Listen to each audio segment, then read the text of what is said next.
Good morning. Today I want to talk about a comment that I got about Alcoholics Anonymous, and they were just saying that they were talking about the benefits, or one of the benefits of Alcoholics Anonymous. So I'll just read you the quote. They say, "I think that Alcoholics Anonymous brings a fellowship of a whole new group of friends and support. People that are on the same journey as you. Yes, you have to leave your drinking buddies behind you, but you adapt to a whole new, or you adopt a whole new group of friends that want the best for you. How can that be a bad thing? I found my best friend of a lifetime in Alcoholics Anonymous, so I really recommend it. Has only saved my life, but has given me a new life. Thank you, brother, and I will continue to watch your videos." All right, so this, I think, is a common misconception. It depends on where you start out on this journey. For me, you're equating two different things. You're equating friendship with Alcoholics Anonymous. So I'm not saying that you can't meet friends within the group of AA. You can, but it's just the same for me as meeting friends while I was on my journey of drinking. Most of my friends were all based around alcohol. That was the core foundational thing of our relationship. So once you have that as a basis, then you take away that alcohol, or you take away the one thing that's holding that friendship together, and you'll find that a lot of the other things will disappear. A lot of your friends will disappear because there is no commonality between the two people. That comes about with a lot of groups. And one of the problems that you will find with AA, and finding anything like that when you have a group of friends, especially when you're heading down a certain path. I'll describe my journey. You're saying that we're on the same journey. I'm not on the same journey as anybody from the AA, because we start out from different places and we're heading to different goals. Somebody who starts out from AA believes, for a start, that they're an alcoholic, that they have a disease, that they're out of control, they need to give their control over to somebody else.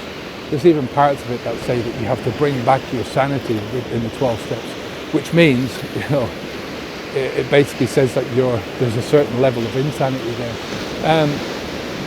That's where I think it bases around. And every time you go into the journey, every time you go into this, to a group meeting, or you discuss something with somebody who's in the AA, especially when you're in a meeting, it's going to go back to alcohol over and over and over again.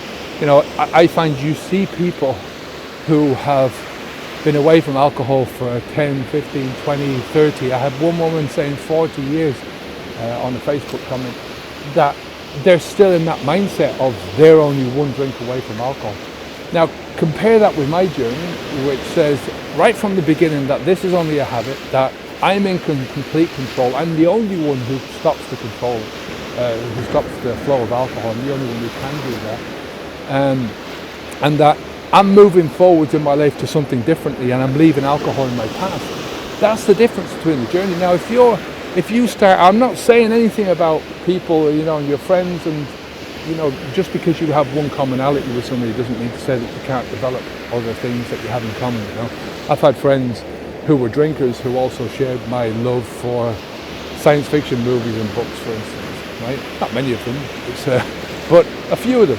Now, the problem with one commonality like the AA, where the theme that you have in common is that you live by those principles of you are diseased, you're an alcoholic, this is a disease, it's something that's going to stick around with you for the rest of your life. Your conversations around those subjects are going to be confined around that narrow limitation, right? So if you decide then that, well, maybe I don't think that way, maybe I think in a different way, and you start to bring this up in a conversation, there's a possibility that the other person will go, no, well, I'm not there, I still think these things. So maybe then you think, well, this is the best friend of my life, and I don't want to bring these things up, and this is going to lead me in a direction where it may risk that friendship, rather than, so I'll keep my mouth shut and I'll keep going along with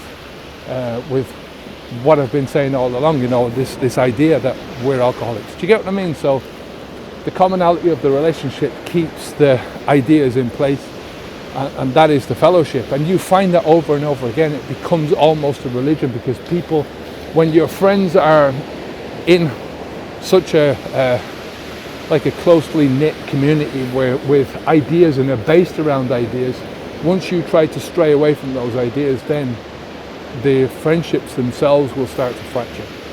So that's why they call it a fellowship. So whereas my friendships now, I mean, some of them are based around people, are with people who also drink, but they're not based around that anymore. So, you know, it's not something that everyone that knows me knows that I don't drink alcohol. So I can turn around and go, yeah, look, you're drinking now, lads. I'm going to do something better. You know, it's just it's a different way of doing things. So my values are based on the things that I do in my life are based on the values of goal striving, what I want to see in the future, what I want to get in the future. So look, as I say, I'm not trying to dish your friendships and stuff like that, but I'm just saying that, you know, you can't base your ideas around alcohol, Alcoholics Anonymous, because you found a good friend there.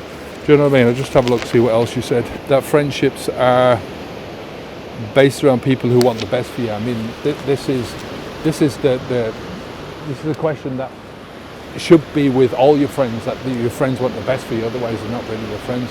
But I want to just, you know, if you take AA and look at what they stand for, and I said that earlier on with the alcoholics and the disease, and that's every time you go there, there's an alcohol, and then you compare it to Habits Unplugged, our community, where people are starting out with that idea that they are the ones that empower, that they are the ones that are empowering themselves to make changes happen, that every day they're moving further and further away from alcohol, they're leaving alcohol in their past.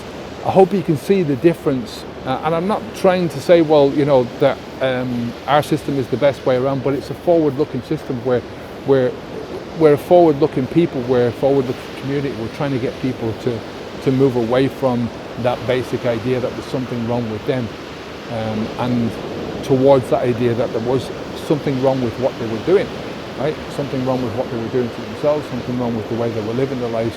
And it's a completely different aspect in terms of how you view yourself, your self-image, your self-confidence, your self-control, how you view your self-control. I mean, this is all about expectations, good expectations and bad expectations. So we've just put up a video for our members.